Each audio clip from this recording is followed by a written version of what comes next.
Hello friends, welcome back. இந்த வீடியோவில் நம்ம பார்க்க போகிற படம் 2018 விஷ்ணு விஷால் நடித்து ஒரு மிஸ்ட்ரி கிரைம் த்ரில்லராக வெளியான ராட்சசன். IMDbல 8.3 ரேட்டிங்கில் இருக்கிற இந்த படம் இந்தியாவில் இது வரைக்கும் வெளியானதுலேயே one of the best psycho serial killer மூவிஸ்னு சொல்லலாம். அந்த அளவுக்கு ஸ்க்ரீன் பிளே, பிஜிஎம்னு எல்லாத்துலேயும் சும்மா மிரட்டி எடுத்திருப்பாங்க. டைம் வேஸ்ட் பண்ணாமல் ஒரு 25 நிமிஷத்துக்குள்ளே இந்த படத்தோட மொத்த ஸ்டோரியையும் ஷார்ட்டாக பார்த்துடலாம். ஸோ வாங்க வீடியோக்குள்ளே போகலாம். இந்த படத்தோட ஸ்டார்டிங்கில் சென்னையில் ஒரு ஏரி கரையோரமாக சம்யுக்தாங்கிற 15 வயசு ஸ்கூல் பொண்ணு கொடூரமான முறையில கொல்லப்பட்டு அவளோட டெட் பாடியை போலீஸ் கண்டுபிடிக்கிறாங்க. அடுத்த சீன்ல ஹீரோவான அருணை காட்டுறாங்க. அருண் ஒரு சினிமா டைரக்டர் ஆகணுங்கிற குறிக்கோளோட அதுக்காக பல வருஷங்களா ட்ரை பண்ணிட்டு இருக்காரு. அவருக்கு ஒரு சைக்கோ கில்லர் படம் எடுக்கிறதுல ரொம்ப ஆர்வம் இருக்கு. அதுக்காக நிஜ வாழ்க்கையில இருந்த சைக்கோ கில்லருங்களை பத்தி ஸ்டடி பண்றது, அவங்க செஞ்ச கொலைகளோட பேட்டர்ன், அவங்க போட்டோ, அப்புறம் அது தொடர்பான நியூஸ் பேப்பர் கட்டிங்ஸ்லாம் நிறைய கலெக்ட் பண்ணி அவர் ரூம்ல சேர்த்து வச்சிருக்காரு. நிறைய ப்ரொடியூசர்ஸை பார்த்து கதை சொல்றாரு. ஆனா இன்னும் அவருக்கு வாய்ப்பு கிடைக்கல. அருணோட அப்பா ஒரு போலீஸ் எஸ்ஐயா இருந்தாரு.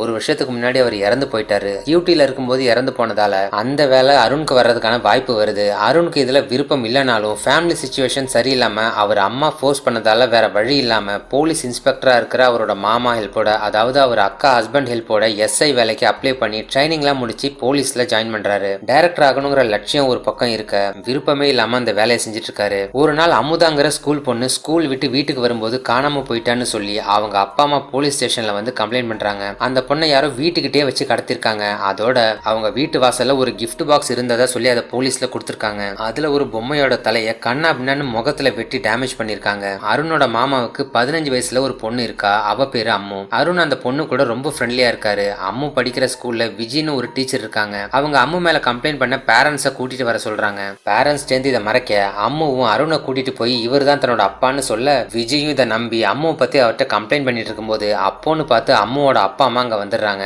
அருணும் அம்முவும் மாட்டிக்கிட்டு இந்த சீன் கொஞ்சம் காமெடியா போகுது. அன்னைக்கு ஈவினிங் விஜய் அவங்க கூட ஒரு சின்ன பொண்ணை கூட்டிட்டு சூப்பர் மார்க்கெட் வராங்க. இந்த சின்ன பொண்ணு பேரு கயல், விஜயோட அக்கா பொண்ணு. எதாச்சும் அங்க வர அருண் விஜயை மீட் பண்ணி பேசுறாரு. அடுத்த நாள் அந்த ஸ்கூல் பொண்ணு அமுதா காணாம போனப்ப கிடைச்ச அந்த பொம்மை தலையோட போட்டோவை எடுத்துட்டு வந்து அருண் பார்த்துட்டு இருக்கும்போது அவருக்கு ஒரு விஷயம் ஸ்ட்ரைக் ஆகுது. அதாவது ஆரம்பத்துல சம்யுக்தாங்கிற ஒரு ஸ்கூல் பொண்ணோட டெட் பாடி கிடைச்சிருக்கும்ல, அந்த போட்டோவை எடுத்து 2 போட்டோவையும் கம்பேர் பண்ணி பார்த்ததுல அருண் ஒரு விஷயத்த கண்டுபிடிக்கிறாரு. இந்த விஷயத்த அடுத்த நாளே ஏசிபி லக்ஷ்மிட்ட போய் சொல்றாரு. அவர் கண்டுபிடிச்சது என்னன்னா, சம்யுக்தா டெட் பாடியில அவ முகத்திலையும் தலையிலையும் என்ன மாதிரியான காயங்கள் இருந்ததோ அதே பேட்டர்ன்ல இப்ப அமுதா கடத்தப்பட்டப்போ கிடைச்ச பொம்மை தலையிலையும் டேமேஜ் பண்ணிருக்கு. இதை வச்சு பார்க்கும்போது சம்யுக்தாவை கொன்ன அதே ஆளுதான் இப்ப அமுதாவையும் கடத்திருக்கான். பொதுவா இந்த சைக்கோ சீரியல் கில்லர்ஸ் ஒரே மாதிரியான பேட்டர்னை ஃபாலோ பண்ணி தான் கொலை செய்வாங்க. ஒவ்வொரு கொலையிலையும் அவங்களோட அடையாளத்தை விட்டுட்டு போவாங்க. இந்த கொலைகாரன் இந்த பொம்மை தலையை தன்னோட அடையாளமா யூஸ் பண்றான். சோ இந்த கோணத்துல விசாரிச்சா கொலையாளியை நாம பிடிக்க வாய்ப்பு இருக்குன்னு அருண் ரொம்ப சீரியஸா சொல்ல, ஒரு சாதாரண எஸ்ஐ இவ்வளோ விஷயம் கண்டுபிடிச்சு சொல்றது ஏசிபிக்கு ஈகோவை டச் பண்ணுது. அருண் சொன்னது எதையும் மதிக்காம இந்த கேஸை எப்படி விசாரிக்கணும்னு எனக்கு தெரியும், நீ சொல்லிக் கொடுக்க தேவையில்லைன்னு சொல்லி அனுப்பிடுறாங்க. கூடிய சீக்கிரமே காணாம போன அமுதாவோட டெட் பாடி ஒரு பாலத்துக்கு அடியில கிடக்கிறதா போலீஸ்க்கு நியூஸ் வருது. அந்த டெட் பாடியை போஸ்ட்மார்ட்டம் பண்ண டாக்டரே ரொம்ப பதறி போயிருக்காரு. ஏன்னா கொலைகாரன் அமுதா உயிரோட இருக்கும் போதே அவரோட தலைமுடிய பிச்சு எடுத்து கண்ணை நோண்டி கத்தியால உடம்பெல்லாம் வெட்டி ரொம்ப கொடூரமா அவ துடிக்க துடிக்க செதைச்சு கொண்டு இருக்கான்னு அவன் சொல்ல, அருண் உடனே முன்னாடி செத்து போன சம்யுக்தாவோட போஸ்ட்மார்ட்டம் ரிப்போர்ட்டை டாக்டர்கிட்ட காட்டுறாரு. அவர் அதை பார்த்துட்டு எக்ஸாக்டா இதே மாதிரி தான் அமுதாவும் கொல்லப்பட்டிருக்கா. கண்டிப்பா 2 கொலையையும் ஒரே ஆள் தான் செஞ்சிருக்கணும். அதோட கொலைகாரன் ஒரு மனநலம் பாதிக்கப்பட்ட சைக்கோவா தான் இருக்கணும்னு கன்ஃபார்ம் பண்றாரு. அருண் கெஸ் பண்ண மாதிரியே நடந்துடுச்சு. முதல்ல கொலை செய்யப்பட்ட சம்யுக்தா தங்கியிருந்த ஹாஸ்டலுக்கு போய் அவர் ரூம்மேட் கிட்ட விசாரிச்சதுல சம்யுக்தா காணாம போன டைம்ல அவ பேருக்கு ஒரு கிஃப்ட் வந்திருந்தது. சம்யுக்தா செத்து போன டென்ஷன்ல அதை மறந்துட்டேன்னு சொல்லி அவ அந்த கிஃப்ட் பாக்ஸை கொடுத்திருக்கா. அது அமுதா காணாம போனப்ப கிடைச்ச அதே மாதிரி கிஃப்ட் பாக்ஸ், அதுலயும் அதே மாதிரி பொம்மை தலை இருக்கு. சோ அருண் கெஸ் பண்றதான் கரெக்ட். இந்த விஷயம் எஸ்பி கவனத்துக்கு போகுது. அருணோட ஐடியா படி கேஸை இன்வெஸ்டிகேட் பண்ணலான்னு எஸ்பி சொல்ல, ஏசிபி லக்ஷ்மிக்கு அவங்க ஈகோனால அருண் மேல கடுப்பாகுது. அடுத்ததா அம்மு படிப்புல கொஞ்சம் வீக்கா இருக்கறனால அவளோட அப்பா அவளை கொண்டு போய் வேற ஸ்கூல்ல சேர்க்கிறாரு. அந்த ஸ்கூல்ல இன்பராஜ்னு ஒரு டீச்சர் இருக்காரு. அவர்கிட்ட சொல்லி அம்முவோட அப்பா அவளை விட்டுட்டு போறாரு. இன்பராஜ் ரொம்ப ஸ்ட்ரிக்டான ஆளு. ஸ்டூடெண்ட்ஸ் சரியா படிக்கலன்னா ரொம்ப அடிப்பாரு. அவரை பார்த்தாலே ஸ்டூடெண்ட்ஸ் ரொம்ப பயப்படுவாங்க. ஒரு நாள் ஈவினிங் அந்த ஸ்கூல்ல ஒரு ஃபங்க்ஷன் ஸ்டார்ட் ஆகுது. இன்பராஜோட கிளாஸ்ல ஒரு பொண்ணு மட்டும் சரியா படிக்கிறது இல்லைன்னு சொல்லி அவளை மட்டும் இருக்க சொல்லிட்டு மத்தவங்க எல்லாம் அவர் ஃபங்க்ஷனுக்கு அனுப்பி வச்சிடறாரு. ஃபங்க்ஷன்ல யாரோ ஒரு லேடி மேஜிக் ஷோ நடத்திட்டு இருக்காங்க. நீ சரியாவே படிக்க மாட்டேங்கிறன்னு சொல்லி இன்பராஜ் அவ கையை பிடிச்சி பலமா கிள்றாரு. அவ வலி தாங்க முடியாம அழுதுட்டு இருக்கா. உன்ன ஒரு பையன் கூட பைக்ல பார்த்தேன், இதை உன்னோட அப்பா அம்மாட்ட சொல்லிடுவேன்னு சொல்லி மிரட்டி கிளாஸ் ரூம் டோரை லாக் பண்ணிட்டு அந்த பொண்ணு கிட்ட தப்பான முறையில நடந்துக்கிறாரு. அவளும் இந்த டீச்சருக்கு பயந்து இந்த விஷயத்த வெளியே யார்ட்டையும் சொல்லல, அழுதுகிட்டே போயிடுறா. அம்மா முன்னாடி படிச்ச ஸ்கூல்ல, அதாவது விஜய் ஒர்க் பண்ற ஸ்கூல்ல மீரான்னு ஒரு ஸ்டூடெண்ட் இருக்கா. அவளுக்கு காது கேட்காதனால ஒரு ஹியரிங் எய்ட் யூஸ் பண்ணிட்டு இருக்கா. ஸ்கூல் முடிஞ்ச அவ விஜய்கிட்ட சொல்லிட்டு கிளம்ப புலம்புறா. அவ ஒரு ஆட்டோல ஏறி போறத விஜு கேஷுவலா பாக்குறாங்க. அன்னைக்கு ஈவினிங்கே மீராவை காணும்னு சொல்லி அவங்க பேரண்ட்ஸ் போலீஸ் ஸ்டேஷன்ல கம்ப்ளைண்ட் பண்றாங்க. இது அந்த சைக்கோ கொலகாரனோட வேலையா தான் இருக்கும்னு போலீஸ் வேகமா விசாரணையை ஸ்டார்ட் பண்றாங்க. ஒரு நாள் நைட்டு விஜயும் கையிலும் ஒரு இடத்துல தனியா பஸ்க்கு வெயிட் பண்ணிட்டு இருக்கும்போது சில ரவுடி பசங்க இவங்கள்ட்ட தப்பா நடந்துக்க பார்க்கவும் எதாச்சியா அங்க வர அருண் அந்த ரவுடிங்களை அடிச்சு விரட்டிட்டு விஜயையும் கையிலையும் கூட்டிட்டு போய் வீட்டுல டிராப் பண்றாரு. அந்த சின்ன பொண்ணு கையிலுக்கு காது கேட்காது, வாய் பேசவும் முடியாது. அவளோட அம்மா உடம்பு சரியில்லாம இறந்துட்டாங்க. கையில் இப்படி ஒரு குறைபாடோட பிறந்திருக்கனால அவ அப்பா அவளை விட்டுட்டு போயிட்டாரு. சோ விஜய் தான் கையில பாத்துட்டு இருக்காங்க. இந்த விஷயத்தெல்லாம் அருண் ஏற்கனவே தெரிஞ்சு வச்சிருக்காரு. தன்னையும் கையிலையும் பத்தி இவ்வளவு நல்லா தெரிஞ்சு வச்சிருக்காருன்னு விஜய்க்கு அருண் மேல ஒரு நல்ல அபிப்பிராயம் வருது. ஸ்கூல் ஸ்டூடெண்ட் மீரா காணாம போனப்ப அவ ஒரு ஆட்டோல ஏறி போனதை விஜய் பாத்திருக்காங்க. சோ அந்த ஆட்டோ அடையாளம் காட்ட அருண் விஜய்கிட்ட ஹெல்ப் கேட்க ரெண்டு பேரும் ஒவ்வொரு ஆட்டோ ஸ்டாண்டா போய் செக் பண்றாங்க. இப்படியே அங்கங்க ஒன்னா சுத்தும் போது ரெண்டு பேரும் லவ் பண்ண ஆரம்பிச்சிடறாங்க. மீரா காணாம போன 2வது நாள் அவளோட டெட் பாடி போலீஸ்க்கு கிடைக்குது. இதோட 3 பொண்ணுங்களா அந்த கில்லர் கொலை பண்ணிருக்கான். ஒரு நாள் விஜய் வீட்டுக்கு ஏத்த வீட்டுல ரெட் கலர்ல கிறிஸ்மஸ் ஸ்டார் கட்டி இருக்கிறத பாக்குறாங்க. அதை பார்த்ததும் அவங்களுக்கு மீரா ஏறி போன ஆட்டோக்கு பின்னாடி ரெட் கலர் ஸ்டார் பிரிண்ட் ஆயிருந்ததும் அதோட ரேஸ்னு எழுதிருந்ததும் டக்குன்னு ஞாபகம் வருது. உடனே அவங்க அருணுக்கு கால் பண்ணி ஆட்டோவோட அடையாளத்தை சொல்றாங்க. கூடிய சீக்கிரமே விஜய் சொன்ன அடையாளத்தை வச்சு அந்த ஆட்டோவை கண்டுபிடிச்சு ஆட்டோ டிரைவரை கூட்டிட்டு போய் செமையா அடிச்சு விசாரிக்கிறாங்க. அவன் என்ன சொல்றான்னா, இன்பராஜ்னு ஒரு ஸ்கூல் டீச்சர் இருக்காரு, ஸ்கூல் பொண்ணுங்களை பேசி மயக்க அவர் வீட்டுக்கு கொண்டு போய் விட்டுருவேன், அதுக்கு அவர் பணம் கொடுப்பாருன்னு சொல்றான். உடனே இவங்க இன்பராஜோட வீட்டுக்கு போறாங்க. வீடு பூட்டி இருக்கு. கதவை உடைச்சிட்டு உள்ள போய் வீடு ஃபுல்லா செக் பண்றாங்க. காணாம போன மீராவோட பேக் அங்கதான் இருக்கு. ஒரு டேபிள் டிராயர்ல ஒரு கிஃப்ட் பாக்ஸும் பொம்மை தலையும் இருக்கு. அங்க இன்பராஜோட போட்டோவை பாக்குற அருணோட மாமா, இவன் கிளாஸ்ல தான் நம்ம அம்மு படிக்கிறான்னு சொல்ல உடனே அருணும் போலீஸ் டீமும் அந்த ஸ்கூலுக்கு கிளம்புறாங்க. அதே நேரம் ஸ்கூல்ல அம்மு சரியா மார்க் எடுக்கலன்னு சொல்லி இன்பராஜ் அவளை டார்கெட் பண்றான். பெல் அடிச்சதும் அம்முவை தவிர மத்தவங்களை எல்லாம் போக சொல்லிட்டு முன்னாடி ஒரு பொண்ணு கிட்ட பேசி மிரட்டின மாதிரியே அம்முவையும் மிரட்டுறான். அம்மு பயந்து போய் அவன் சொல்றத செய்ய மனசு இல்லாம என்ன விட்டுருங்க சார்னு கெஞ்சுறா. ஆனா அதுக்குள்ள அருண் அங்க வந்துடுறாரு. செம்ம கோவத்துல இருக்கிற அருண் அவனை அடிச்சு கீழே தள்ளிட்டு ஒரு கட்டை எடுத்து அவன் 2 காலுக்கு நடுவில் அடிச்சதுல அவன் மயக்கமாயிறான். அவனை ஹாஸ்பிட்டல் அட்மிட் பண்ணி அங்கேயே விசாரிக்கிறாங்க. ஆனா அவன் என்ன சொல்றான்னா, அன்னைக்கு மீரா ஆட்டோல ஏறின கொஞ்ச நேரத்திலேயே இவனும் அதே ஆட்டோல ஏறி இருக்கான். டீச்சர்னதும் அவளும் ஒன்னும் சொல்லல. போற வழியில அவள்கிட்ட ஏதேதோ பேசி அவளை அவன் வீட்டுக்கு கூட்டிட்டு போயிருக்கான். அவளை ஹால்ல உட்கார வச்சுட்டு உள்ள போய் அவளுக்கு கொடுக்கறதுக்காக பால்ல தூக்க மாத்திரையை கலக்கும் போது மீரா உள்ள வந்து இவன் பண்றத பார்த்துட்டு பயந்து போய் வெளியே ஓடிட்டா. இன்பராஜ் வெளியே வந்து பார்க்கும்போது மீராவை காணும். ஆனா காம்பவுண்ட் மேல ஒரு கிஃப்ட் பாக்ஸ் இருந்திருக்கு. இன்பராஜ் சின்ன பொண்ணுங்கள்ட்ட செக்ஸுவலா தப்பா நடந்துக்கிறவன் தான். ஆனா இது வரைக்கும் யாரையும் கொன்னதில்லைன்னு சொல்றான். ஆனா அவன் போய் சொல்றான்னு நினைச்சு ட்ரீட்மெண்ட் முடிஞ்சதுக்கு அப்புறம் ஸ்டேஷன் கூட்டிட்டு போய் டார்ச்சர் பண்ணி விசாரிச்சா உண்மையை ஒத்துப்பான்னு போலீஸ் பிளான் பண்றாங்க. அன்னைக்கு அம்முவுக்கு பர்த்டே. வீட்டுல பர்த்டே ஃபங்க்ஷன் நடக்குது. அருண் அவர் மாமான்னு எல்லாரும் வீட்டுல ஃபங்க்ஷன்ல இருக்கிறாங்க. கொஞ்ச நேரத்துல ஹாஸ்பிட்டல்ல இருந்து கால் வரவும் அருண் பதறி அடிச்சுட்டு ஓடுறாரு. அந்த இன்பராஜ் செக்யூரிட்டிக்கு இருந்த எஸ்ஐ வெங்கட் அசந்த நேரத்துல அவர் கண்ணை புடுங்கி அவரையே ஹோஸ்டேஜா வச்சு தப்பிக்க ட்ரை பண்ணிட்டு இருக்கான். அவன் வெங்கட்டை வச்சு லிப்ட் வழியா தப்பிக்க ட்ரை பண்ணும்போது அருண் அவனை சுட்டு கொன்னுடுறாரு. ஒரு வழியா சைக்கோ கில்லர் செத்துட்டான்னு நினைச்சு அருண் அமைதியா உட்காரும் போது வீட்ல இருந்து கால் வருது. எடுத்து பேசின அருண் மறுபடியும் பதறி அடிச்சுட்டு வீட்டுக்கு ஓடுறாரு. அங்க போய் பார்த்தா அம்முவை ரொம்ப நேரமா காணும்னு சொல்றாங்க. அப்போ எதாச்சே அருண் திரும்பி பாக்குறாரு. காம்பவுண்ட் செவுத்து மேல கில்லர் விட்டுட்டு போன அந்த கிஃப்ட் பாக்ஸ் இருக்கு. அதை பார்த்துட்டு அருண் உட்பட எல்லாரும் ரொம்ப பயந்து போயிடுறாங்க. அப்படின்னா இன்பராஜ் ஒன்னும் சைக்கோ கில்லர் கிடையாது. அதோட இப்ப அந்த சைக்கோ தான் அம்முவையும் கடத்திருக்கான்னு தெரியுது. மொத்த போலீஸ் டீமும் சிட்டி ஃபுல்லா அலர்ட் பண்ணி தேட ஆரம்பிக்கிறாங்க. பர்த்டே ஃபங்க்ஷன்ல ஒரு சின்ன பையன் ஹேண்டி கேம் வச்சு ஷூட் பண்ணிட்டு இருந்தான். அதுல ரெக்கார்டான வீடியோவை செக் பண்ணி பார்க்கும்போது அதுல அம்மு ஒரு பையன் கூட வீட்டுக்கு வெளியே நின்று பேசுறது ரெக்கார்ட் ஆயிருக்கு. அந்த பையனும் அதே ஏரியா தான். அவனை பிடிச்சு விசாரிச்சா அம்முவை ப்ரப்போஸ் பண்றதுக்காக தான் வெளியே கூட்டிட்டு போய் பேசினேன். அப்போ ஒரு வேன் வந்து நின்னுச்சு. யாரோ ரிலேஷன் வந்திருக்காங்கன்னு நினைச்சு நான் உடனே போயிட்டேன்னு அவன் சொல்றான். அப்படின்னா அந்த வேன்ல வந்த யாரோ தான் அம்முவை கடத்திட்டு போயிருக்கணும்னு நினைச்சு சந்தேகப்படுற மாதிரியான அந்த வேனை தேட ஆரம்பிக்கிறாங்க. இப்படியே நாட்கள் கடந்து போகுது. 2 நாளாயும் எந்த க்ளூவும் கிடைக்கல. அருண் ரொம்ப ஸ்ட்ரெஸ்ல இருக்காரு. அருணோட மாமா ரொம்ப உடஞ்சு போய் அழுகுறாரு. அம்மு காணாம போய் 2 நாள் ஆகுது. இந்நேரம் அந்த சைக்கோ அம்முவை ஏதாவது செஞ்சிருப்பானோன்னு பயந்து அழுது புலம்புறாரு. அப்போதான் வீட்டுக்கு வெளியே நிக்கிற அவங்க கார் டிக்கில ஏதோ பிளாஸ்டிக் கவர் மாட்டிருக்க மாதிரி தெரியுது. அருண் கேஷுவலா டிக்கி ஓபன் பண்றாரு. பார்த்தா டிக்கிக்குள்ள அம்முவோட டெட் பாடி பிளாஸ்டிக் கவர்ல ரேப் பண்ணி இருக்கிறத பார்த்து அருண் பதறி போறாரு. அம்முவோட அப்பாவும் அவரோட டெட் பாடியை பார்த்துட்டு 2 பேரும் உடஞ்சி போய் கதறி அழுகுறாங்க.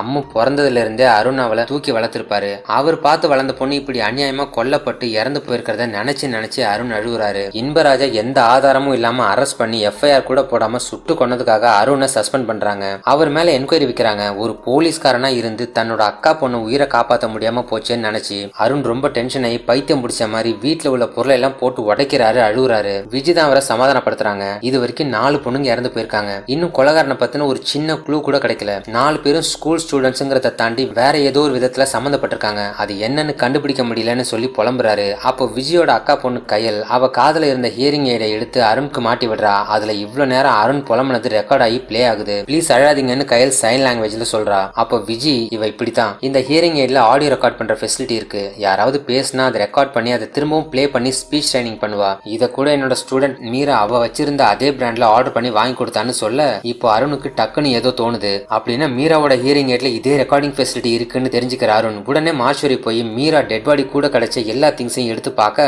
அதுல அவளோட ஹியரிங் எய்டு இருக்கு. அதுல ஏதாவது ரெக்கார்ட் ஆயிருக்கான்னு பிளே பண்ணி பார்க்கும்போது கொலைக்காரன் மீரா தலையில அடிக்கும் போது அந்த அதிர்ச்சியில ரெக்கார்டிங் ஆன் ஆயிருக்கு. அவன் மீராவை டார்ச்சர் பண்ணி கொல்லும் போது மீரா வழியில துடிச்சது எல்லாமே அதுல ரெக்கார்ட் ஆயிருக்கு. எல்லாம் முடிஞ்சு அமைதியானதும் ஒரு பியானோ வாசிக்கிற சவுண்ட் கேக்குது. கண்டிப்பா அது அந்த கொலைகாரம் வாசிச்சதுதான். மியூசிக் ரொம்ப யூனிக்கா இருக்கு. இந்த மியூசிக்கை வச்சு எப்படி அவனை கண்டுபிடிக்கிறதுன்னு யோசிக்கும் போது ஒரு ஐடியா வருது. ஒரு ரேடியோ ஸ்டேஷன் போய் ஒரு ஷோல இந்த மியூசிக்கை பிளே பண்ணி இதை யாராவது எங்கேயாவது கேட்டிருந்தா அதை சரியா சொன்னா கிஃப்ட் இருக்குன்னு சொல்லி டெலிகாஸ்ட் பண்றாங்க. நிறைய பேர் கால் பண்ணி மியூசிக் ரொம்ப நல்லா இருக்கு, ஆனா என்ன மியூசிக்னு தெரியலன்னு சொல்றாங்க. கடைசியா ஒரு ஸ்கூல் பொண்ணு கால் பண்ணி இந்த மியூசிக்கை எங்க ஸ்கூல் ஆனுவல் டே ஃபங்க்ஷன்ல கேட்டிருக்கேன்னு சொல்றா. முதல்ல சம்யுக்தாங்கிற ஒரு பொண்ணு செத்து போயிருப்பால, அந்த பொண்ணு படிச்ச ஸ்கூல் தான் அது. உடனே அந்த பொண்ணு படிக்கிற ஸ்கூலுக்கு போய் ஆனுவல் டே ஃபங்க்ஷன் அப்போ எடுத்த வீடியோவை பிளே பண்ணி பாக்குறாரு. அதுல ஒரு மேஜிக் ஷோ நடக்கும்போது அந்த மியூசிக் பிளே ஆகுது. அம்மு புதுசா சேர்ந்த ஸ்கூல்ல ஒரு Anglo Indian lady magic show நடத்திருப்பாங்கல்ல, அதே லேடி தான் அந்த மேஜிக் ஷோவை நடத்துறா. இந்த லேடியை பத்தி ஏதாவது டீடைல்ஸ் இருக்கான்னு கேட்க அவங்க அதெல்லாம் ஒன்னும் இல்லைங்கிற மாதிரி சொல்றாங்க. உடனே விஜய்க்கு கால் பண்ணி மீரா காணாம போறதுக்கு முன்னாடி ஸ்கூல்ல ஏதாவது மேஜிக் ஷோ நடந்ததான்னு கேட்க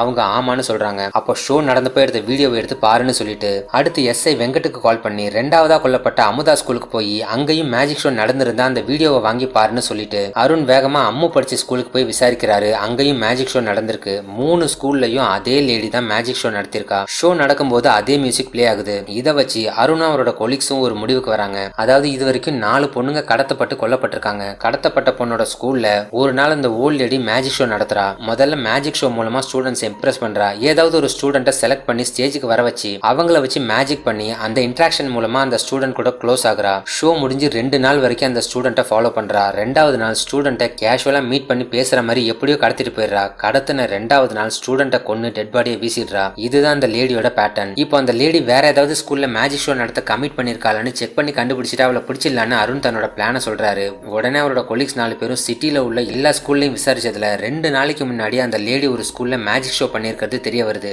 இன்னைக்கு 2வது நாள். அவளோட பேட்டர்ன் படி பார்க்கும்போது இன்னைக்கு தான் அந்த பொண்ணை கடத்த போறான்னு தெரிஞ்சதும் உடனே இந்த டீம் அந்த ஸ்கூலுக்கு போறாங்க. அருண் இப்ப சஸ்பென்ஷன்ல இருந்தாலும் அவரோட கொலீக்ஸ் 3 பேரும் டிபார்ட்மெண்ட்டுக்கு தெரியாம இந்த கேஸை சால்வ் பண்ண அருணுக்கு அன்அஃபிஷியலா ஹெல்ப் பண்ணிட்டு இருக்காங்க. 4 பேரும் அந்த ஸ்கூலுக்கு போய் மேஜிக் ஷோ நடந்த வீடியோ பாக்குறாங்க. அந்த லேடி சஞ்சனான்னு ஒரு ஸ்டூடெண்ட்டை ஸ்டேஜ்ல கூப்பிட்டு மேஜிக் பண்ணிருக்கா. உடனே அந்த ஸ்டூடெண்ட் யாருன்னு விசாரிச்சு அவரோட கிளாஸ்க்கு போய் பார்த்தா நல்ல வழியா அவ அங்கதான் இருக்கா. அந்த பொண்ணை மட்டும் பாயிண்ட் அவுட் பண்ணி பேசாம கேர்ள்ஸ் சேஃப்டிக்காக பொதுவா பேசுற மாதிரி யார் மூலமாவது ஆபத்து வந்தா எப்படி துணிச்சலா செயல்படணும்னு எல்லார்ட்டையும் சொல்லி கொடுக்கறாரு. ஏதாவது பிரச்சனைன்னா என்னோட நம்பருக்கு கால் பண்ணுங்கன்னு சொல்லி அவரோட நம்பரை எல்லார்ட்டையும் சேவ் பண்ணிக்க சொல்றாரு. சஞ்சனாவோட போனை மட்டும் வாங்கி தன்னோட நம்பருக்கு ஒரு மிஸ் கால் கொடுத்துக்கிறாரு. அப்புறம் இந்த 4 பேரும் ஸ்கூலுக்கு வெளியே வெயிட் பண்றாங்க. ஸ்கூல் முடிஞ்சு எல்லா ஸ்டூடெண்ட்ஸும் வெளியே வராங்க. சஞ்சனா ஒரு ஆட்டோல ஏறி போறா. இவங்க 4 பேரும் அந்த ஆட்டோவை அவளுக்கே தெரியாம ஃபாலோ பண்றாங்க. அவ வீடு வரைக்கும் ஃபாலோ பண்ணிட்டு போறாங்க. சஞ்சனா ஆட்டோல இருந்து இறங்கி வீட்டுக்கிட்ட போயிட்டு இருக்கா. இவங்க எல்லாம் தூரத்துல இருந்து வாட்ச் பண்ணிட்டு இருக்காங்க. அப்போ ஒரு வேன் மெதுவா அந்த ஸ்ட்ரீட்டுக்குள்ள என்டர் ஆகி சஞ்சனா கிட்ட நெருங்குது. சஞ்சனா அந்த வேன் கிட்ட வந்து பேசிட்டு இருக்கா.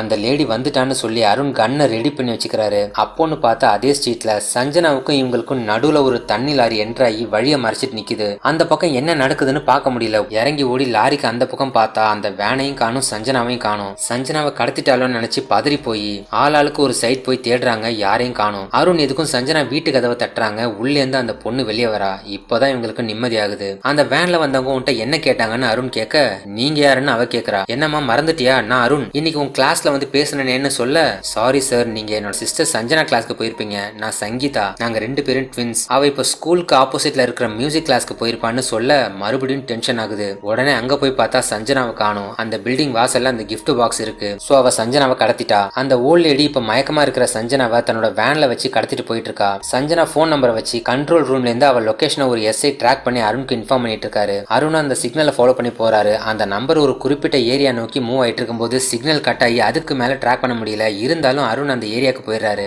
அதுக்குள்ள அந்த சைக்கோ லேடி சஞ்சனாவை அவளோட இடத்துக்கு கூட்டிட்டு போயிடுறா. சஞ்சனா மயக்கம் தெளிஞ்சு பார்த்தா அந்த லேடி அமைதியா உட்காந்து பியானோ வாசிச்சுட்டு இருக்கா. அந்த இடத்த பார்த்தாலே சஞ்சனாவுக்கு பயமா இருக்கு. தன்னை இந்த லேடி கடத்திட்டு வந்துட்டான்னு அவளுக்கு புரிஞ்சிருச்சு. எதுவும் பதட்டப்படாம பாத்ரூம் போகணும்னு அவ சொல்ல அந்த லேடியும் பாத்ரூமை காட்டுறா. சஞ்சனா மெதுவா பாத்ரூம்குள்ள போய் அவ போன் எடுத்து சிக்னல் கிடைக்குதான்னு மேல தூக்கி பிடிக்க அதிர்ஷ்டவசமா சிக்னல் கிடைக்குது. உடனே அவ அருணுக்கு கால் பண்ணி நான் இங்க மாட்டிட்டு இருக்கேன் சார், என்ன காப்பாத்துங்கன்னு அழறா. சத்தம் கேட்டு அந்த சைக்கோ லேடி வந்து கதவை தட்டுறா. கண்ட்ரோல் ரூம்ல இருந்து சஞ்சனா போன் சிக்னலை பார்த்துட்டு எஸ்ஐ எக்ஸாக்டான லொகேஷனை சொல்லவும் அருண் வேகமா வந்து அந்த வீட்டுக்குள்ள வந்துடுறாரு. அதுக்குள்ள அந்த லேடி சஞ்சனாவை பிடிச்சி அண்டர் கிரவுண்ட்ல இருக்கிற ஒரு ரூமுக்குள்ள போய் சஞ்சனாவை கத்த முடியாதபடி வாயை அமைக்க பிடிச்சிக்கிறா. இருந்தாலும் அந்த ரூமையும் அருண் எப்படியோ கண்டுபிடிச்சு வந்துடுறாரு. அதுக்குள்ள அந்த லேடி சஞ்சனாவை அங்கேயே விட்டுட்டு வேற ஒரு டோர் வழியா வெளியே போய் வேன்ல ஏறி தப்பிச்சிடுறா. அவளை விரட்டி பிடிக்க பாக்குறாங்க. ஆனா அதுக்குள்ள அவ வேகமா போயிடுறா. அப்புறமா அவளோட வீட்டை ஃபுல்லா செக் பண்ணதுல அவ கொலை செய்யறதுக்கு யூஸ் பண்ண நிறைய பொருட்கள் கிடைக்குது. அதோட அவளோட ஃபேமிலி போட்டோஸ் எல்லாம் கிடைக்குது. அதுல அந்த லேடி, அவ ஹஸ்பண்ட், அவளோட மகனும் இருக்காங்க. இந்த போட்டோவை எங்கேயோ பார்த்த மாதிரி இருக்கேன்னு அருண் உடனே வீட்டுக்கு போறாரு. அவர் படம் எடுக்கிறதுக்காக இது வரைக்கும் நடந்த கிட்டத்தட்ட எல்லா சைக்கோ கொலைகள் சம்பந்தமான நியூஸ் பேப்பர் கட்டிங்ஸை கலெக்ட் பண்ணி ரூம் ஃபுல்லா ஒட்டி வச்சிருப்பாரு. அதுல தேடி பார்த்தப்போ 17 வருஷத்துக்கு முன்னாடி ஒரு ஸ்கூல் பொண்ணை கொலை பண்ண கேஸ் சம்பந்தமான ஒரு பேப்பர் கட்டிங்ஸ் இருக்கு. அதுல இதே போட்டோ இருக்கு. உடனே டிபார்ட்மெண்ட் டேட்டா பேஸ்ல அந்த கேஸை விசாரிச்ச இன்ஸ்பெக்டர் யாருன்னு தேடுறாங்க. இன்ஸ்பெக்டர் ராஜாமணி தான் இந்த கேஸை விசாரிச்சிருக்காரு. இப்போ ரிட்டையர்ட் ஆகி சென்னையில தான் இருக்காரு. அவர் அட்ரஸை கண்டுபிடிச்சு அவர்கிட்ட இந்த கேஸ் சம்பந்தமான போட்டோஸ், வீடியோஸ்னு எல்லாத்தையும் காட்டி அந்த கேஸை பத்தி விசாரிக்கிறாங்க. அவரும் சொல்றாரு. இப்போ ஒரு பிளாஷ்பேக் போகுது. 17 வருஷத்துக்கு முன்னாடி நடந்த கதை அது. அந்த லேடியோட பேரு மேரி பெர்னாண்டஸ். இவ ஒரு மியூசிக் டீச்சர். இவ ஹஸ்பண்ட் ஒரு மெஜிஷியன். ஹஸ்பண்ட் இறந்ததுக்கு அப்புறம் அவர்கிட்ட கத்துக்கிட்ட மேஜிக் ட்ரிக்ஸை யூஸ் பண்ணி பார்ட் டைமா மேஜிக் ஷோ பண்ணிட்டு இருந்தா. அவளுக்கு ஒரு பையன் இருந்தான். அவன் பேரு கிறிஸ்டோபர். ஒரு விதமான ஹார்மோன் ப்ராப்ளம்னால அவன் சின்ன வயசுலயே வயசான உருவத்தோட இருந்தான். அவனோட வித்தியாசமான உருவத்தை காரணமா வச்சு அவன் ஸ்கூல்ல யாரும் அவன் கூட சரியா பேச மாட்டாங்க. அவனை ஒதுக்கியே வச்சிருந்தாங்க. ஆனா சோஃபியாங்கிற ஒரு பொண்ணு மட்டும் அவனையும் ஒரு சக மனுஷனா பார்த்து அவன் கூட ஃப்ரெண்டா பழக ஆரம்பிச்சா. சோஃபியாவோட அன்பும் அக்கறையும் அவனுக்கு ஒரு ஆறுதலா இருந்துச்சு. சோஃபியா கிறிஸ்டோபருக்கு ஒரு ஃபேமிலி ஃப்ரெண்டாவும் ஆனா. மேரி கிறிஸ்டோபரை ஒரு சிறந்த மெஜிஷியனா ஆக்கணும்னு நினைச்சு எல்லா மேஜிக் ட்ரிக்ஸையும் சொல்லி கொடுத்து அவனோட கான்பிடென்ட்டை இன்க்ரீஸ் பண்ணான். நாட்கள் போக போக கிறிஸ்டோபருக்கு சோஃபியா மேல காதல் வந்துச்சு. அவன் ஒரு நாள் சோஃபியா கிட்ட தான் மனசுல இருக்கிறத வெளிப்படுத்தினான். ஆனா சோஃபியா கோவப்பட்டு அவனோட லவ்வை ஏத்துக்க முடியாதுன்னு சொல்லிட்டா. காரணம் கேட்டதுக்கு கிறிஸ்டோபருக்கு இருக்கிற மாதிரி ஹார்மோன் டிசீஸ் பத்தி அவ படிச்சு தெரிஞ்சுக்கிட்டதை வச்சு அவன் ஒரு இம்பார்ட்டன்ட், அதாவது ஆண்மை இல்லாதவன், அவனுக்கு கல்யாணம் பண்ணிக்கிற தகுதி இல்லைன்னு சொல்லிடுறா. கிறிஸ்டோபர் மனசுடைஞ்சு வீட்டுக்கு போய் அழுறான். மேரி கிறிஸ்டோபரை சமாதானப்படுத்துறா. அவனோட தாழ்வு மனப்பான்மையை போக்க கேப்பு கூலெல்லாம் போட்டு கொஞ்சம் பெட்டர் லுக்கிங்கா மாத்தி ஸ்கூலுக்கு அனுப்புறா. ஆனா கிறிஸ்டோபர் இம்பார்ட்டன்ட்ங்கிற விஷயம் சோஃபியா மூலமா ஸ்கூல் ஃபுல்லா தெரிஞ்சு எல்லா பசங்களும் அவனை கிண்டல் பண்ணி அவமானப்படுத்துறாங்க. அவனோட படத்தை போர்ட்ல தப்பா வரைஞ்சி மொட்டைன்னு சொல்லி கிண்டல் பண்றாங்க. அவன் பேண்ட்டை கழட்டி அசிங்கப்படுத்துறாங்க. அவமானம் தாங்க முடியாம கிறிஸ்டோபர் வீட்டுக்கு வந்து அழுறான். சோஃபியா கொடுத்த கிஃப்டை போட்டு உடைக்கிறான். நடந்த விஷயத்தை கேள்விப்பட்ட மேரி சோஃபியாவை பழி வாங்கணும்னு நினைச்சு அவ தனியா வரும்போது அவளுக்கு மயக்க மருந்து கொடுத்து வீட்டுக்கு கூட்டிட்டு வந்து அவளை கொடூரமா அடிச்சே கொண்டுட்டா. போலீஸ் அவளை அரெஸ்ட் பண்ணிட்டாங்க. அவளுக்கு தண்டனையும் கிடைச்சதுன்னு ராஜாமணி பிளாஷ்பேக்கை சொல்லி முடிக்கிறாரு. தண்டனை முடிஞ்சு ரிலீஸ் ஆன கொஞ்ச நாள்ல மேரியும் கிறிஸ்டோபரும் ஒரு ஆக்சிடென்ட்ல இறந்துட்டாங்கன்னு கேள்விப்பட்டேன். ஆனா அந்த லேடி இன்னும் உயிரோடு இருந்துட்டு கொலை பண்றாங்க போது ரொம்ப ஷாக்கிங்கா இருக்கு. அவளை சீக்கிரம் பிடிங்கன்னு அவர் சொல்றாரு. இவங்க அங்கேருந்து போனதுக்கு அப்புறம் கொஞ்ச நேரத்துல ராஜாமணி அருண் அங்க விட்டுட்டு போன போட்டோஸ் எல்லாம் ஒரு தடவை பார்க்கும்போது அவர் ஒரு விஷயத்த கவனிச்சு ஷாக் ஆகுறாரு. உடனே அருணுக்கு கால் பண்ணி, நீங்க கொடுத்துட்டு போன போட்டோஸ், வீடியோஸ் எல்லாம் பார்த்தேன். அது சம்பந்தமா ஒரு முக்கியமான விஷயத்த சொல்லணும், சீக்கிரம் வாங்கன்னு சொல்லி போனை வைக்கிறாரு. திரும்பி பார்த்தா அந்த மேரி அங்க நிக்கிறா. கொஞ்ச நேரம் கழிச்சு அருண் அங்க வந்து பார்த்தா ராஜாமணி கழுத்தறுப்பட்டு இறந்து கிடக்குறாரு. அந்த லேடி தான் வந்து இவரை கொண்டு இருக்கணும்னு அருண் தெரிஞ்சுக்கிறாரு. உடனே எஸ்ஐ வெங்கட்டுக்கு கால் பண்ணி இன்ஃபார்ம் பண்றாரு. ராஜாமணி போன்ல போட்டோஸ், வீடியோஸ் பத்தி ஒன்னு சொல்லணும்னு சொல்லியிருப்பாரு. அது சம்பந்தமா ஏதாவது க்ளூ கிடைக்குதான்னு பார்த்துட்டு இருக்கும்போது அங்க போலீஸ் டீம் வந்துடுறாங்க. அருண் இங்க இருக்கிற விஷயத்த இன்ஸ்பெக்டர் ஏசிபி லட்சுமிக்கு கால் பண்ணி சொல்லவும் பர்மிஷன் இல்லாம சஸ்பென்ஷன்ல இருக்கும்போது போலீஸ் சோர்ஸை யூஸ் பண்ணதுக்காக அவரை அரெஸ்ட் பண்ணி கூட்டிட்டு வர சொல்லிடுறாங்க. உடனே அருணை அரெஸ்ட் பண்ணி ஏசிபி கிட்ட கூட்டிட்டு போறாங்க. அருண் இந்த கேஸ்ல கண்டுபிடிச்சதெல்லாம் அவங்கள்ட்ட எக்ஸ்பிளைன் பண்ண ட்ரை பண்றாரு. நீ இந்த கேஸ்ல வரக்கூடாதுன்னு தான் நான் உன்னை சஸ்பெண்ட் பண்ண வச்சேன். ஆனா நீ எனக்கு தெரியாம கேஸை இன்வெஸ்டிகேட் பண்ணிட்டு இருக்கியா? நாளைக்கு உன்னை என்கொயரி கமிஷன்ல ஆஜராக்குற வரைக்கும் இந்த ஸ்டேஷனை விட்டு போக கூடாதுன்னு சொல்லி வெளியே போய் உட்கார சொல்லிடுறாங்க. அருண் கண்டுபிடிச்சதை வச்சு அந்த சைக்கோ லேடியோட அடையாளங்களை சொல்லி சிட்டி முழுக்க செக் போஸ்ட் போட்டு போலீஸ் தேடிட்டு இருக்காங்க. ராஜாமணி சொல்ல வந்த விஷயம் என்னவா இருக்குன்னு அருண் யோசிச்சுட்டு இருக்காரு. அவர் வீட்ல இருந்து எவிடன்ஸா எடுத்த போட்டோஸ் எல்லாம் போலீஸ் ரெக்கார்ட்ல வச்சிருக்காங்க. அங்க இருந்த ஹெட் கான்ஸ்டபிள்கிட்ட ரெக்வஸ்ட் பண்ணி அந்த போட்டோஸை யாருக்கும் தெரியாம எடுத்துட்டு வர சொல்றாரு. அதெல்லாம் ஒன்னொன்னா பாக்குறாரு. அதுல முக்கியமான ஒரு க்ளூ கிடைக்குது. அந்த லேடி மேஜிக் ஷோ பண்ணும்போது எடுத்த ஒரு போட்டோல அவ வலது கையில 6 விரல் இருக்கு. ஆனா அந்த லேடியோட பழைய ஃபேமிலி போட்டோல அவ கையில 5 விரல் இருக்க மாதிரி தான் இருக்கு. இது எப்படி பாசிபிள்னு பார்க்கும்போது அதே போட்டோல இருக்கிற கிறிஸ்டோபர் கையில 6 விரல் இருக்கிறது தெரியுது. அப்படின்னா இவங்க தேடிட்டு இருக்க சைக்கோ அந்த மேரி கிடையாது, அவளோட பையன் கிறிஸ்டோபர் தான். அவன் பாக்குறதுக்கு அவங்க அம்மா மாதிரி இருக்கான். அதோட ஹார்மோன் டிசீஸ் காரணமா வயசான மாதிரி இருக்கிறத யூஸ் பண்ணி ஒரு விக்க வச்சு அவங்க அம்மா மாதிரி ஓல்ட் லேடி கெட்ட போட்டுட்டு இவ்வளோ நாளா கொலை செஞ்சுட்டு இருக்கான். சிட்டி ஃபுல்லா வயசான அந்த லேடி தான் தேடிட்டு இருக்காங்க. அதே சமயம் கிறிஸ்டோபர் லேடி கெட்டப்ல இருந்து அவனோட ஒரிஜினல் கெட்டப்க்கு மாறி வேன்ல போயிட்டு இருக்கான். போலீஸ் வயசான ஒரு லேடியை டார்கெட் பண்ணி தேடிட்டு இருக்கறனால இவனை கண்டுக்காம விட்டுறாங்க. அருண் மறுபடியும் வந்து ஏசிபிட்ட அவர் கண்டுபிடிச்ச விஷயத்த சொல்லி சீக்கிரமா சிட்டி ஃபுல்லா போலீஸ் அலர்ட் பண்ண சொல்ல யோ நீ எல்லாம் அடங்கவே மாட்டேன்னு சொல்லி சத்தம் போடுறாங்க. அருண் சொன்னதை காதுல வாங்கிக்காம மரியாதை அவரை வெளியே போக சொல்றாங்க. அருணுக்கு என்ன பண்றதுன்னே தெரியல. அதே நேரம் விஜயும் கையிலும் வீட்டுல தனியா இருக்காங்க. அருண் தன்னை தேடி கிட்டத்தட்ட நெருங்கிட்டதால அவரை ஏதாவது செய்ய நினைக்கிற கிறிஸ்டோபர் விஜய் வீட்டுக்கு போறான். கிறிஸ்டோபரை பார்த்ததும் அவங்கிட்ட இருந்து தப்பிக்க விஜய் போராடுறாங்க. ஆனா அவன் விஜய் ஒரு ரூம்ல போட்டு லாக் பண்ணிட்டு கையில தூக்கிட்டு போயிடுறான். உடனே பயந்து போய் விஜய் அருணுக்கு கால் பண்ணி வயசானவன மாதிரி ஒருத்தன் வீட்டுக்குள்ள வந்து கையில தூக்கிட்டு போயிட்டான்னு சொல்ல அது கண்டிப்பா கிறிஸ்டோபர் தான் தெரிஞ்சுக்கிற அருண் இந்த விஷயத்தை ஹெட் கான்ஸ்டபிள்கிட்ட சொல்றாரு. அடுத்ததா ஏசிபிட்ட இந்த விஷயத்த சொல்றாரு. கிறிஸ்டோபர் கையில கடத்திட்டான், அவளை காப்பாத்தணும், என்ன வெளியே போக பர்மிஷன் கொடுங்கன்னு கேட்க அவங்க எதையும் காது கொடுத்து கேட்காம கோவப்பட்டு திட்டுறாங்க. ஹெட் கான்ஸ்டபிள கூட்டு அருணை ஹேண்ட் கப் மாட்ட சொல்றாங்க. அவர் போய் ஹேண்ட் கப் எடுத்துட்டு வந்து அசந்த நேரத்துல ஏசிபி லக்ஷ்மி கையில ஹேண்ட் கப் போட்டு ஜன்னல்ல லாக் பண்ணிடுறாரு. யோ என்னையா பண்றேன்னு அவரை போட்டு திட்டுறாங்க.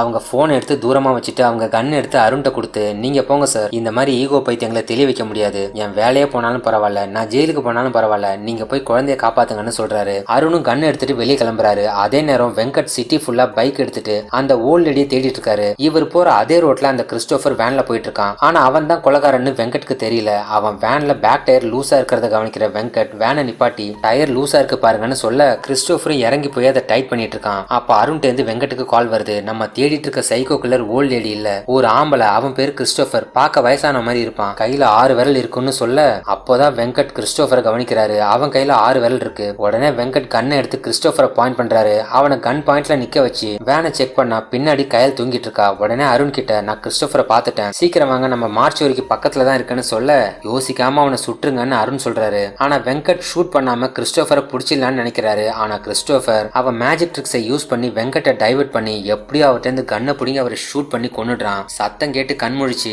வேன் பேக் சைட்ல இருந்து கீழே இறங்கி வர கையில் கிறிஸ்டோபரை பார்த்து பயந்து ஓடுறா. கிறிஸ்டோபர் கையில ஒரு சுத்தி எடுத்துட்டு அவளை துரத்துறான். அதே நேரம் மார்ச்சுரி டாக்டர் ஒர்க்கை முடிச்சுட்டு வெளியே வராரு. அந்த வழியா கையில் ஓடி வர்றதையும் கிறிஸ்டோபர் கையில சுத்தியோட பின்னாடி வரதையும் பாக்குற டாக்டர் விஷயத்தை புரிஞ்சுக்கிட்டு கையில காப்பாத்த அவளை தூக்கிட்டு மார்ச்சுரிக்குள்ள ஓடுறாரு. கிறிஸ்டோபர் பின்னாடியே ஃபாலோ பண்ணி உள்ள போறான். அந்த டாக்டரை தலையிலே அடிச்சு கொன்னுட்டு அடுத்ததா கையில நெருங்குறான். அருண் வேன் இருக்கிற ஸ்பாட்டுக்கு வந்து பார்த்தா வெங்கட் செத்து கிடக்குறாரு. வேகமா மார்ச்சுரி பக்கம் வராரு. மார்ச்சுரிக்குள்ள யாரோ இருக்கிற மாதிரி தெரியவும் ஷட்டரை திறந்து உள்ள போய் பார்த்தா கிறிஸ்டோபர் கையில அடிச்சு கொள்ள ரெடி ஆகிறத பார்த்து அருண் கன்னை பாயிண்ட் பண்ணி அவனை ஸ்டாப் பண்ணிடுறாரு. அவனை பிடிச்சிடலான்னு பார்த்தா அருண் அசந்த நேரத்துல அவனோட காற்றுக்கை யூஸ் பண்ணி காடையே கத்தி மாதிரி வீசி அருண் அவன் டைவர்ட் பண்ணவும் அவனை ஷூட் பண்ணும்போதெல்லாம் மிஸ் ஆகி கன்ல புல்லட்டே காலி ஆயிடுது. அதுக்கப்புறம் 2 பேரும் ஃபைட் பண்றாங்க. கிறிஸ்டோபர் கொஞ்சம் கூட பதட்டப்படாம ரொம்ப கூலா டெக்னிக்கலா ஃபைட் பண்ணி அருண் அடிக்கிறான். காடை யூஸ் பண்ணி அருண் உடம்புல அங்கங்க கிழிச்சு விடுறான். அருணை ரொம்ப ஈஸியா அடிச்சு கீழே தள்ளிட்டு கையில பிடிச்சி அவன் கழுத்திலே சுத்திய வச்சு தூக்கவும் அருண் பயந்து போய் அவளை ஒன்னும் பண்ணிடாதுன்னு சொல்லி கெஞ்சறத பார்த்து கிறிஸ்டோபர் ரசிக்கிறான். கிறிஸ்டோபர் ரொம்ப திறமையான ஆளா இருக்கான். அவனை தோக்கடிக்கிறது ரொம்ப கஷ்டம். என்ன பண்றது, எப்படி அவனை பிடிக்கிறதுன்னு யோசிக்கும் போது